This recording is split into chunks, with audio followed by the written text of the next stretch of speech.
evaluating the business for what it is as a business, using your mind as an entrepreneur, as a business. Like, does this make sense? I really lean on that a lot because at the end of the day, any freaking fund can send you a deck with whatever projections they want. And any historicals might look good. But where does that environment going in the future, right? It'd be like you would not invest in Blockbuster right now, even if they showed you the most amazing historical return, because you know that that's dead. Like, ain't nobody going to the movie store because they like the experience of picking them. What's up, everyone? Welcome back to the Kingdom REI podcast show. Man, I love getting the guests we have on this show. I have a really special friend, a guy that I respect so much, a brilliant business mind, someone who's created a lot of money through passive income, which we're going to talk about today is really cool. But man, what I love most about this guy is just who he is as a father and as a friend, as a man of God, a dude serious about his faith, serious about advancing God's kingdom, but does that in such a unique way. God's given him such a brilliant mind for business and investing. And so I'm really, really excited to introduce you guys to Brandon Poulin, man. Welcome to the show, bro. What's up, man? Let's go. Hey, you know it's always gonna be a good show when like I have rapport with someone and like we've done a lot together, man. So I got a feeling that we're gonna go to a whole nother level in this show, and people are gonna get a lot out of it. So where are you calling in from today? I'm in Austin, bro. I'm at my house in Austin.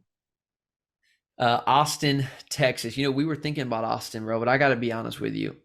When we were really trying to put cities on the table about where we're gonna move to, Austin was up there. And it was actually, I think, held number one for a while. But summer came around, and my weather app never went below extremely hot in Austin. And that really hurt its ranking, I have to say.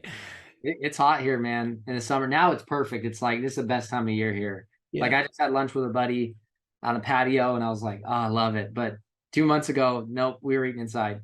It's wild, man. It's wild. I feel like Texas has gotten hotter. Like, has it always been that hot? How long you been there? 2 years. But Yeah. I think but bro, like it's a trade-off, right? Like, you got that super hot summer, but you don't get like iced out in the winter. You know, our winter's like 4 weeks, and then it's like you're like in a t-shirt throwing the football outside at Christmas, you know?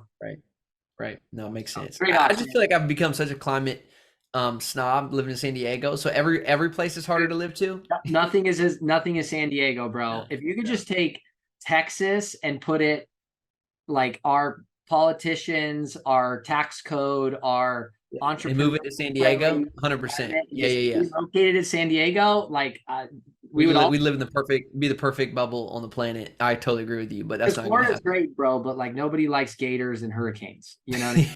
Yeah. I Like, your agree kid with you. just gets grabbed out of like your backyard by a gator. I'm like, Yeah. no, man. Well, listen, man. Let me just pray for us real quick, and then we're gonna get in. Father, thank you for this time. Thank you for the show. Thank you, more importantly, for Brandon and how you've saved him by your grace, and you've gifted him. And here's a man who is really seeking after you and wants to help others. And so I pray, God, that the wisdom and the experience that you've given him over his career, God, that would be something that would transfer to us today, and that it would help us. It would help us. It would help those who are listening find stability, find encouragement, and even find acceleration in their path of creating legacy wealth for their families, for other families, for those that you've put on their heart to love and to serve. And so we just pray blessing over those who are listening today. Pray blessing over Brandon in Jesus' name. Amen. Amen. Guys, so real quick, just to give you a quick thing about Brandon, you know, him and his wife, they originally built a company called Lady Boss. It was the fourth fastest growing privately held company in America in 2019 per the Inc. 5000. Sold that pretty recently, last year, right? Yeah. To Russell Brunson, which is cool. ClickFunnels guy. And so anyways, I just want you to know you're dealing with a really sharp entrepreneur, a guy who really knows how to grow and scale businesses. But what's really interesting, Brandon, is like you've become like a pro investor now. Tell me about that. Thanks, man. I'll take that badge. I think it just came from like having money and being like, I've met so many guys that have been successful and lost it all. Like, I've met a dozen guys. I'm like, man, you've done some amazing stuff. And either at that point or some point in their history, after they've had a lot of success, they lost it all. And I'm just like, how does that not happen to me? Do you know what I'm saying? Like, I feel like that was a story I kept hearing. Like, guy where I grew up, blew up with a bunch of tanning salons and then lost it all. You know, guy had an amazing bike company, like had offers from Huffy, lost it all. Like all these stories of entrepreneurs that had a lot of success. And I was like, how's that not happened to me? And so I kind of realized pretty quick when I jumped into the investment world, that it's amazing how many entrepreneurs or business people or whatever you do, real estate, white collar, lawyer, doesn't matter. We put so much time, attention, and energy into generating money because we have to, right? Like you can't invest something you don't have. So that has to be the first skill. But then we just like write checks blind and like cross our fingers. And that's where like the Bernie Madoffs of the world like make out because we're just ignorant, right? And so I just made it a priority for me that I wasn't going to be ignorant about that game. And so learning what a syndication was and a fund and what's a GP and what's an LP and what is actually passive, because a lot of passive income people talk about is really just like a part-time job and a distraction from your main moneymaker.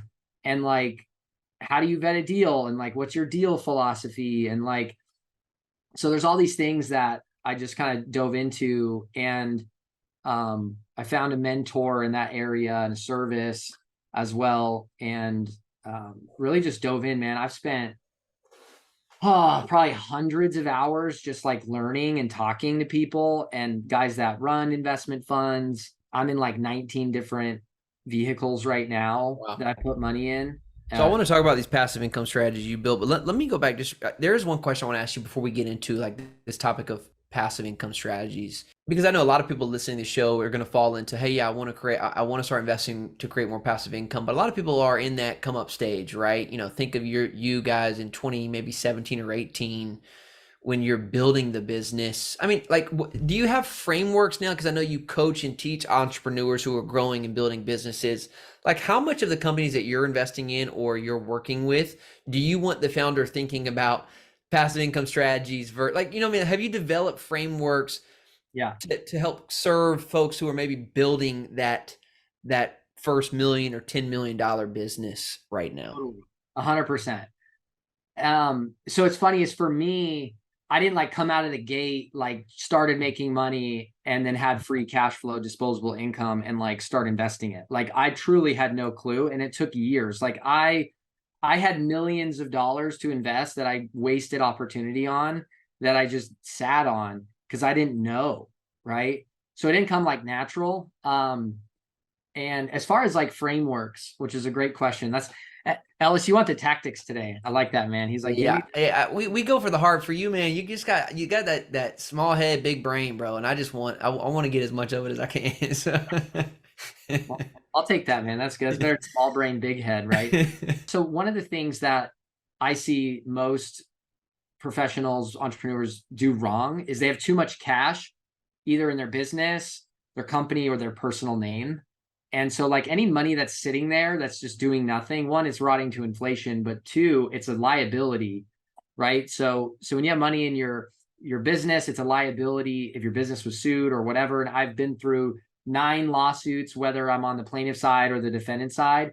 Like I don't chase people for money, but I've had to defend intellectual property where I've had to advance on people and stuff like that. But once you go through some of that, you recognize the risk. So I think learning investment is a good idea because you need to know what to do with your money, so you don't have all this money sitting in your name as well. So even if you take it out of your business, having it sitting in your name is also a bad idea because it's not protected like it could be in a separate investment or entity or holding company.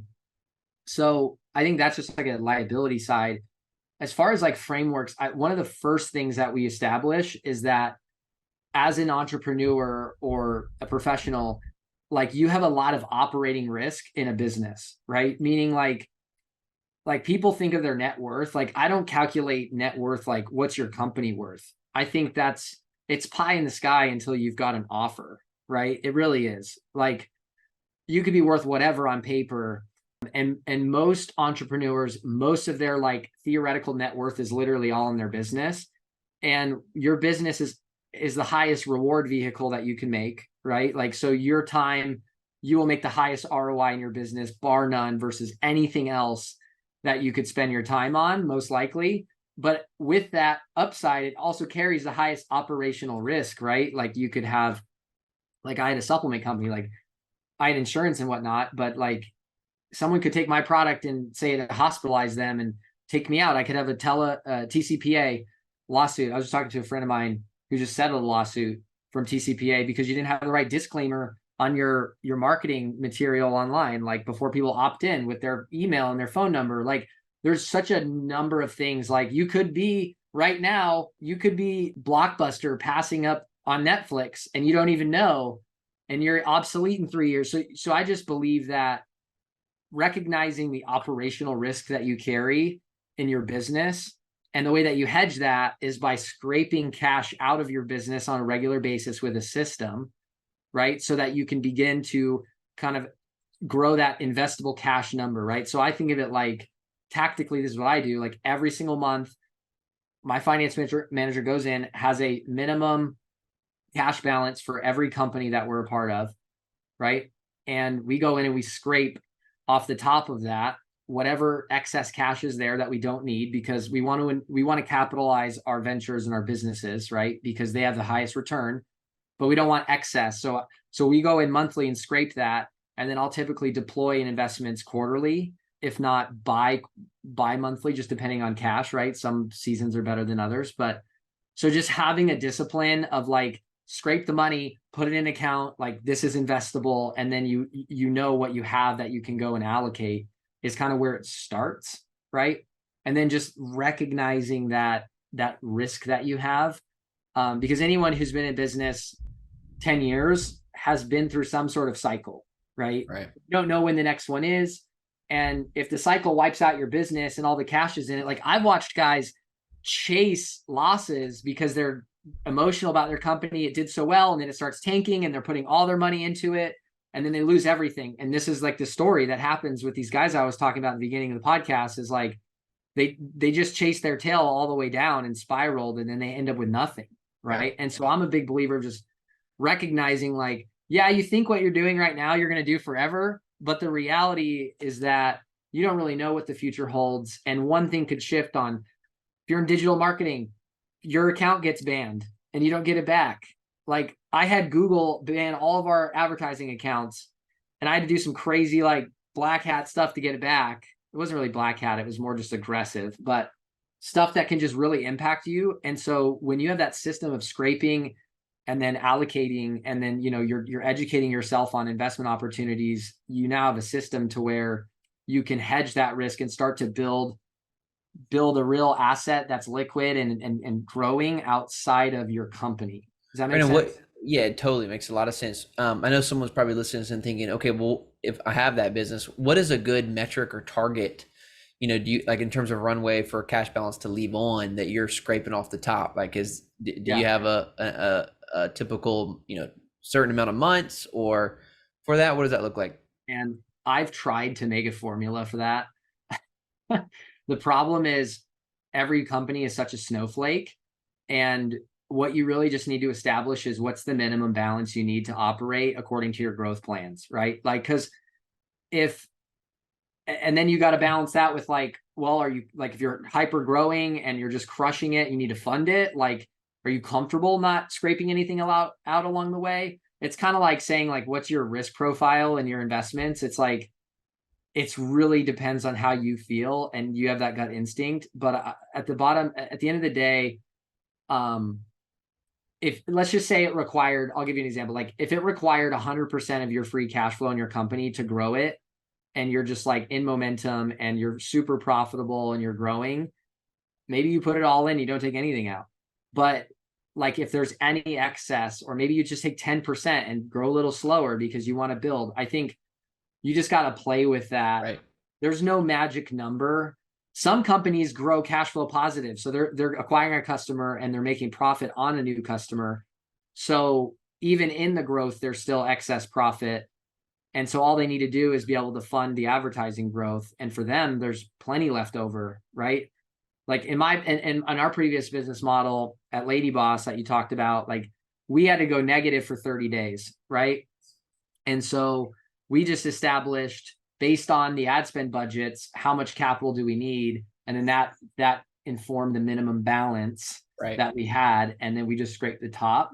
So I wish I could give you a formula, but it's kind of impossible because every company's growing at a different rate. Right. But I think like, well, you know what I appreciate this too. It's like the idea of just even knowing your, like, and I know you're big on knowing your numbers, and I'm excited for our chat post this, you know, because I feel like we can now speak a similar language because I didn't know what those were until I met you.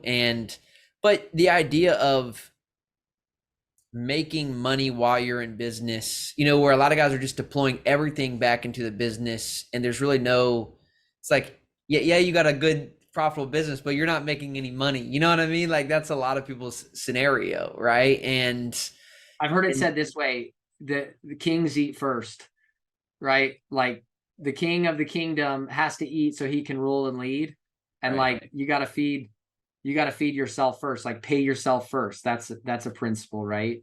How much? You're asking me how much. I'm like, it's tough to I say. get that. Yeah. As much as you can without suffocating your business or being happy with its growth rate, right? All right, so for all you entrepreneurs and business owners, that was a little nerding out right there. But dude, how many did you say investments you were in? 22? 19 right now, I think. 19 LP investments. And can you share how much that kicks off for you? Like, do you have some? Not all LP, but mostly, yeah. Okay, let's call it roughly 20 LP limited partner type investment opportunities. Yeah, 19 total, and then like majority of them are LP, but some aren't. And then I've got the company side, which I look at different because like companies that I'm invested in are, to me, they're not. Again, like private equity is such a risky place to be. And so when 100% of your net worth is your company in private equity, right, as a asset class, it's super risky. Right. Yeah, it's 7 figures a year. So 7 figures a year, 20 LP investments. And I'm curious, like if you broadly had to categorize those, do you have a couple different, like how would you distinguish what those 20 are in? Basically insurance, right? I like the whole life paid up edition, infinite banking, people call it, they give it fancy names, but I like that vehicle. I've got multifamily real estate. I've got single family. I've got some short-term rentals that I have an operator in. Everything's got an operator. Some of it I'm on the LP, some I'm on the GP side, right? So ATMs are a cool vehicle, a lot of depreciation, a lot of cash flow, hard money lending. I like hard money lending, both in the business space, but also in real estate, single family backed. So either private equity, hard money lending, or single family. So for someone who's listening, saying, okay, I want to create more, like, how are you distinguishing value? I mean, so you got a lot of factors, man. Like here's what I look at. So I've got return, right? And so I look at like IRR return, but then also cash flow, right? And so, that's a big distinction. And so I actually measure what is my cash flow return on my dollars invested in an annual cycle, and what is my IRR like projected, right? Because you don't know on some deals until they life cycle, right? Those are the two numbers that I really pay attention to. Is like if I took all of my investments that are active out there, and I just look at like what's my projected IRR, like that's a number that I track. Like I want that to grow. Obviously, you want all of them to grow, and then I also look at on the same, like what's the cash return, right? So like, cash return is always going to be less than IRR unless everything you do is just all cash flow, but then you're probably not building any equity in anything. So those are the two numbers I really pay attention to. So if you have $1 million invested and you're projected of that $1 million, it's going to make $200,000 each year in returns, but maybe you're not getting them all in a year cash, then that would be 20% IRR. And then if, let's say, of the 20% of that, 10% of that's paid out, then you'd have, $100,000 in cash flow coming your way to your bank account within that annual cycle. So those are the two numbers I look at on return. And then, dude, there's a handful of other stuff, right? Like what's the business macroeconomic wind look like? Meaning like I invested in a hard money lending fund that lends to cannabis companies that can't get traditional lending because of the federal banks. That's still illegal, but then in states it is, but it's hard for them to get lending. So this company just lends to them. This is all they do. And that has a big tailwind, right? Because right now in the cannabis industry, you have all of these states that are deregulating, and you have these rec markets that are coming. And it's like, that is a tailwind, right? Like another group that I'm in, they develop residential real estate land. Buddy of ours, Cody. I love that play. I'm like, I could pull up 7 articles right now. So business sense, right? Like, does this just make sense? Like, where is this moving? Because we gotta expand the time horizon when we think about investments. It's not like in your business, you got to worry about the P&L today and then next month, and then what are your plans next quarter, and maybe you're thinking about next year.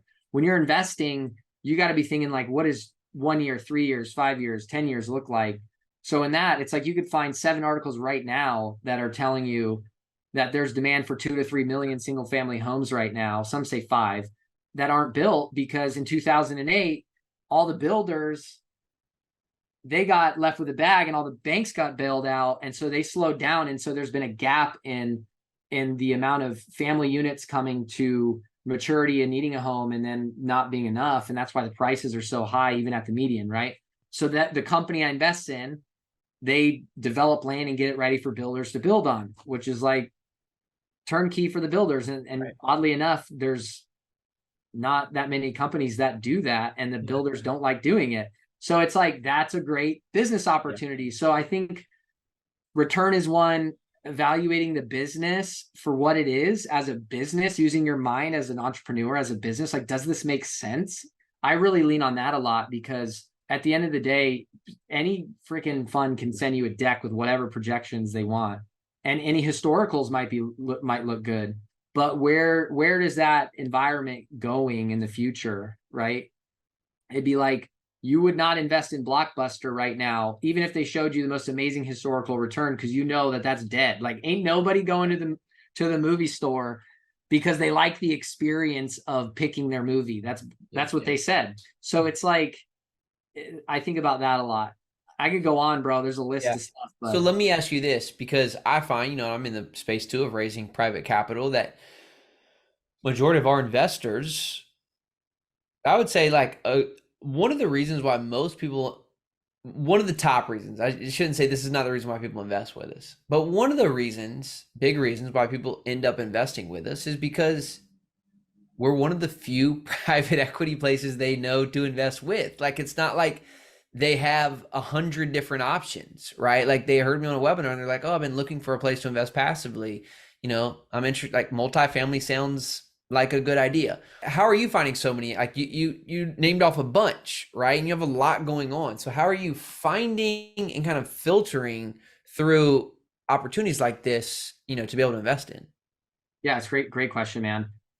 Some of the early things were just relationships, like you said. And Ellis, that's a great point. I mean, it's pretty staggering, like how unavailable, like you got to be in certain circles to even meet guys that are doing that. And, 100%.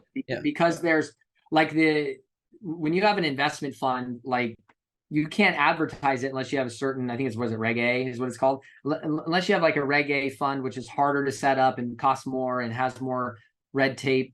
Like, they can't like actively advertise to people who are non-accredited. So it's really wild. And actually the Democrats just lowered the threshold for what an accredited investor is to, and I think it's cool in a way. Like, they do a lot of stuff wrong that I like. I'm like, make the household income and the net worth requirement lower for people to be able to participate, because they want everyone to have access. So all of that to say, I linked up with a family office group called Do Wealth. Jim Do's a great friend of mine. I know you know him. And they work with people that make over $1 million a year. And one of the things they do is vet investments. So in the beginning, I would bring a lot of investments to them. And so they've got a lot of smart guys that I learned a lot from, and then just kind of took their science, their math background brain, and then took my entrepreneur brain and then made decisions, right? And then a lot of it was just relationships. So in paid groups I'm in, where I meet guys and you build trust, that kind of parlays into it as well. So that family office I work with as well as just networking and relationships, right? Yeah. Yeah. I've always thought like it is a gray, I mean, it's what we do in a sense, but it is it's a business model. Like it's the business in of itself of just making these opportunities more available to people is a great play right now. Because to your point, I think there's a huge tailwind of people more and more tired of the public market and the volatility that go along with that, and looking for alternative ways to invest. So, and even people in the public markets are getting screwed because they're investing in mutual funds and they're investing in what banks sell them. And it's like, you could Google right now, I think 96% of mutual funds don't even beat the actual market. So like you're paying 2% in fees, right? Like I'm in the public markets, but I'm paying 40 basis points in indexes that are covering a broad range of companies and stocks. And it's like, that's where you got to get educated, right? Like that's why you're listening, right? That's why you're talking to Ellis and you're listening to this guy, because he knows this type of stuff. And it's kind of the truth. What I've kind of seen is that the more publicly advertised and available an investment is, usually the worse it is. It's kind of what I've seen. And so there's a beauty of like, hey, like, don't invest in your brother's nephew's, friend who just like started a company. Like, but when there's entrepreneurs that are running investment funds and there's a good business behind it and they have some track record, and like, that's an awesome alternative investment that I think people should really think about. Right. And I prefer those.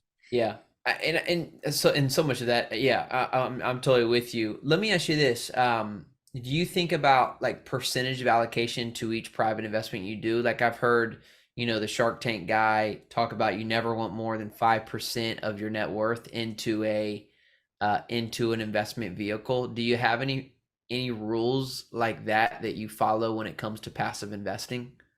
Yeah.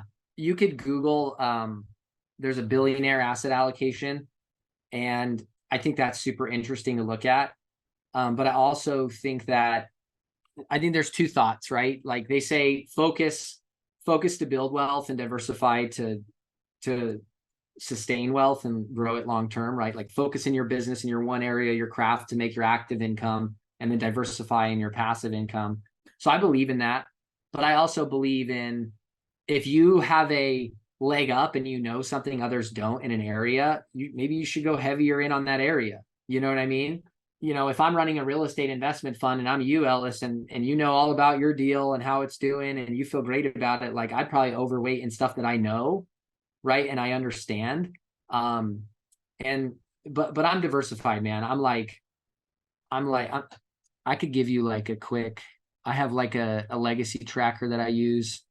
While you're pulling that up, yeah. I'm curious to know, if you had any passive investment opportunities just go wrong, and what you've learned, like lessons from some things because here's the thing, man, and I know this from being in this space, it's the Wild West. Like there's not a lot of regulations.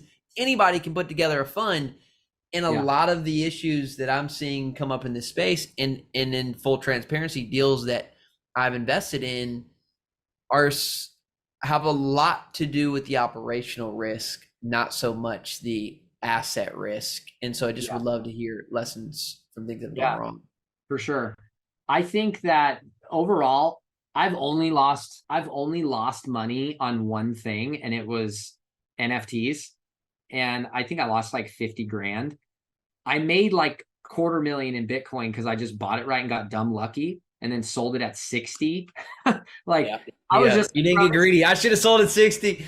I was like, this is so, like, I've already freaking 4 or 5x. I'm like, I'm out. Like, I think that's crazy, and I had nothing in it, right? It was like, it wasn't substantial, but that's the only thing I've lost money on, because I got romantic about it. I actually bought in when the NFT launched it was a gaming NFT, which I'm still high on that. One of these AAA titles are going to figure out how to integrate tokenomics, crypto. One of these gaming companies are going to be a Call of Duty level quality game, because I'm a gamer. I love video games. I've always have. One of them are going to figure out how to integrate the tokenomics and the NFT into the game, and it's going to become valuable. And I thought this game was it, and that was just romantic. Yeah. But I made money I made like 20 grand because I bought directly from the gaming company, and then on the secondary market I made the money, and then I bought more from the secondary market, not realizing I was in the influencer pump and dump cycle, right? Because they all buy direct from there, and then they all post about it, put their press releases out, and then it peaked like day 6, and then it just fell off a cliff after day 6, and they had already sold, right? So that was the only time I've actually lost money. I think I'm pretty conservative, and I think that because I educated myself, I look at return, I look at the business headwinds and tailwinds, I look at the operator and how long they've been in business. I looked at like, do I trust this person? I look at, do they have skin in the game in their own deal? Yep. Right. I look at having a kind of checklist you go through. And maybe it was a good thing, that I spent a lot of years not investing, because I built up this knowledge and I took it slow in the beginning of deploying capital. I wasn't just like firing it all out there. And then now I've got, a family office virtual team that I pay a retainer that looks at stuff for me. And then I also run it through my own checklist. Yeah. So to be honest with you, I've been really blessed in that way. Like, I haven't lost money on any investment yet. I'm sure I will, but I'll put in a little bit. And right now, like, I'll put in a little bit, couple $100,000, I'll let it ride. And then, if I see all the right signs and then I'm looking to deploy again, maybe I'll put more in. Yeah. But I like diversifying in that way. One of the downsides though, it's vetting. Vetting takes time. So that you kind of got to push that up against it. But in my mind, I'm like, it takes so much time and energy to make money, and then you write a check and you lose it all. Like, that's crazy, like, so I think it's good to take it slow, Yeah, I'm so with you, man. I got I I'm gonna promote my own stuff because today it's because of my own show. I don't typically do this, but guys, if you go to symphonycapitalgroup.com/checklist, that's actually our syndication firm. I have a 48-point checklist that we follow and encourage our investors to follow as well. So you guys can download that for free. symphonycapitalgroup.com/checklist. Go check that out. But Brandon,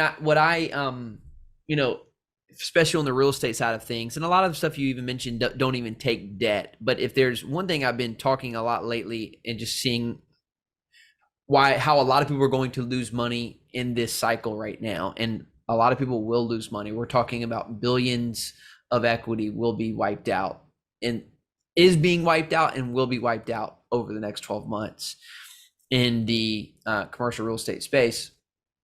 But a lot of it is is debt, is timing of debt, and it was a good piece of wisdom that Bob Frazier gave me. Bob Frazier out of Aspen Funds. He's like, look at 2008, 2009. He's like, where'd all that real estate go? I'm like, well, what do you mean where'd it go? It's still there. He's like, exactly. He's like, the real estate never leaves. He's like, it's all about the debt. It's all about financing, right? He's like, because real estate doesn't go away.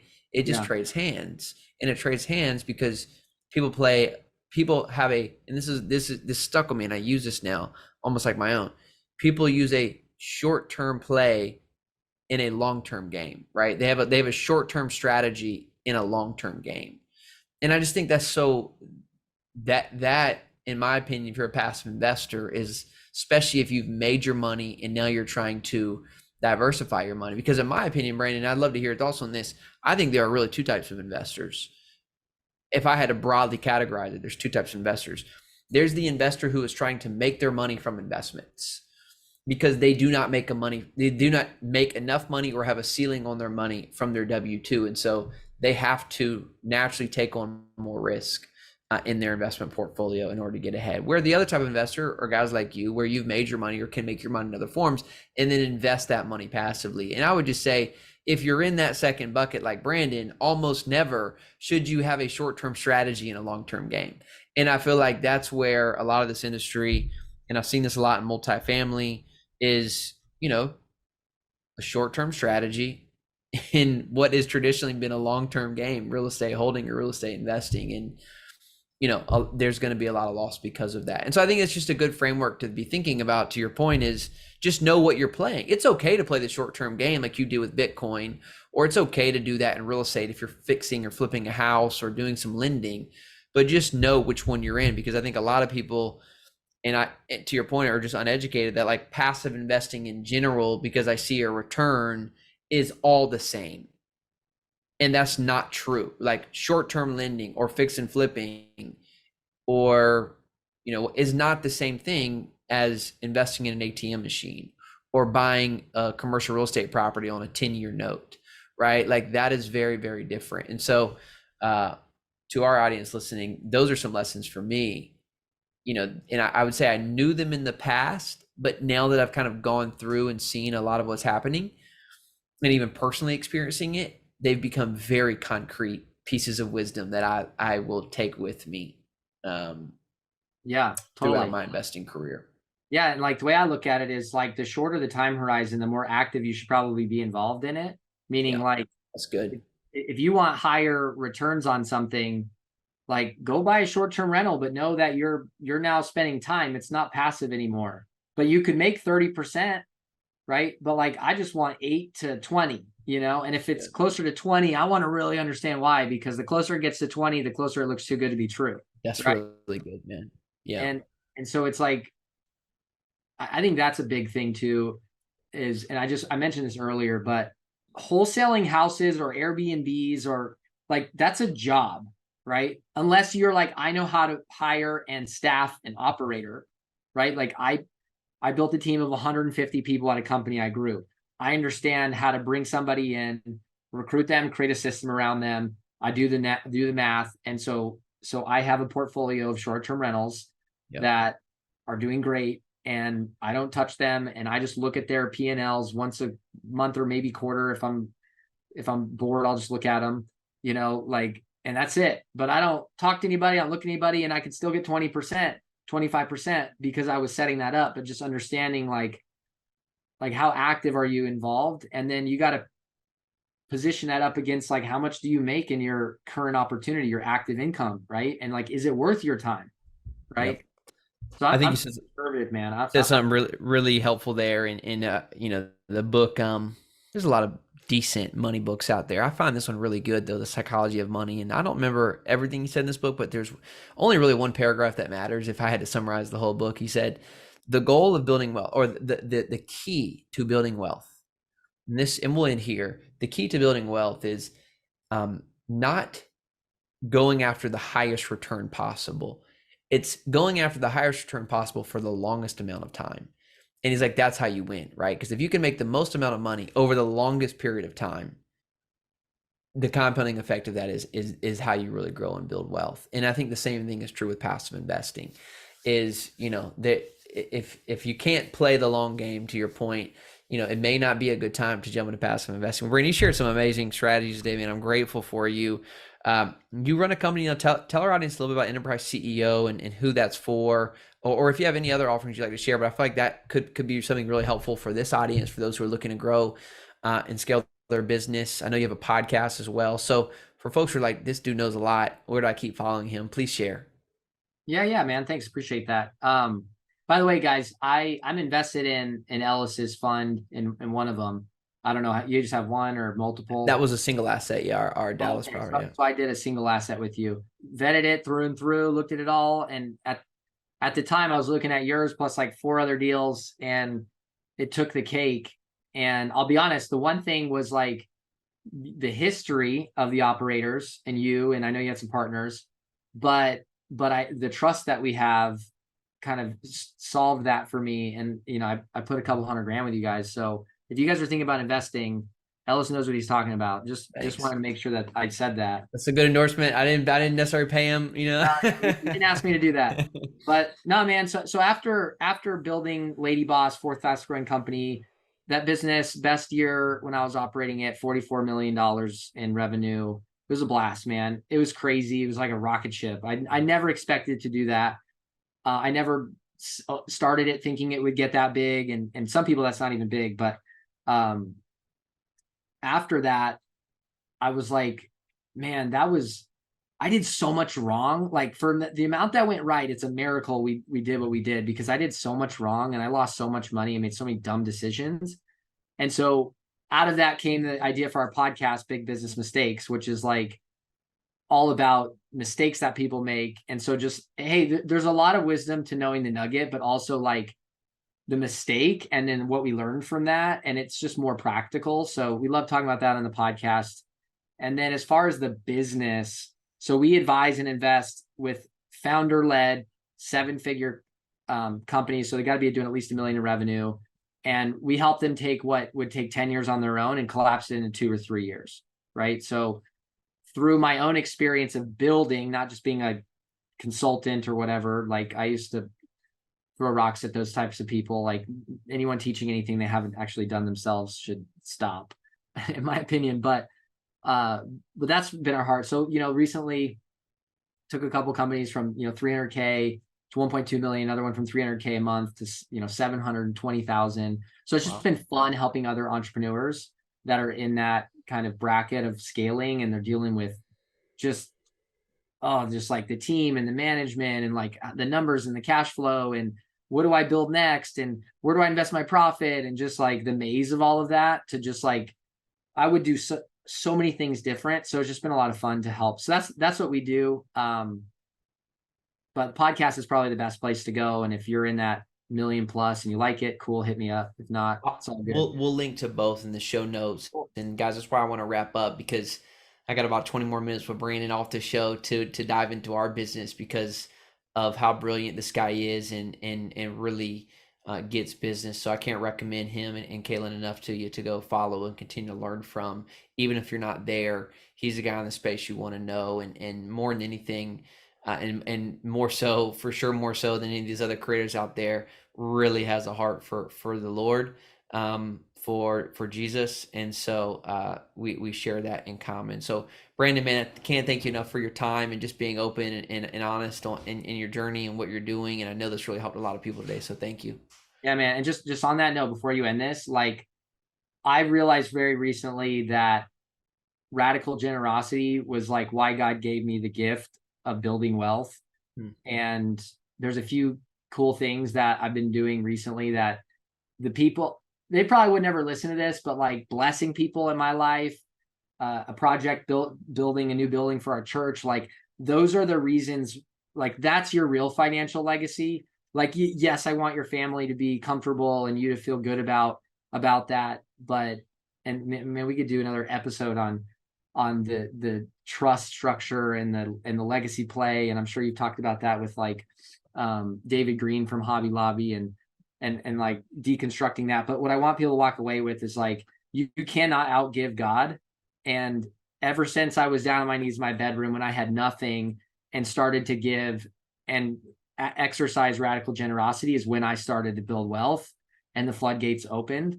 And so, got to make sure I say that on here because that this is a podcast to say that, right? Yeah. No, and I appreciate you ending that way, guys. If you enjoyed this, what I'd ask, because this is a free show and we don't run any advertisements, is just help us promote. Take a screenshot of this episode and share it on LinkedIn or share it on Facebook or Instagram, wherever you do social media. Maybe text it to a friend. I'll do that where I find a great episode like this one and just text it to a couple guys. Hey, this is really hitting me differently today. There's a lot of good things in here. Check out this episode. So do that. It helps us. It helps us continue to bring on great guests like Brandon as, our show downloads continue to grow, because people want to know that, like, hey, I'm coming, but how many people are listening? So help us out. Continue to find great guests by sharing this episode. So grateful for you all. Have a great week, and we'll see you next week. Cheers.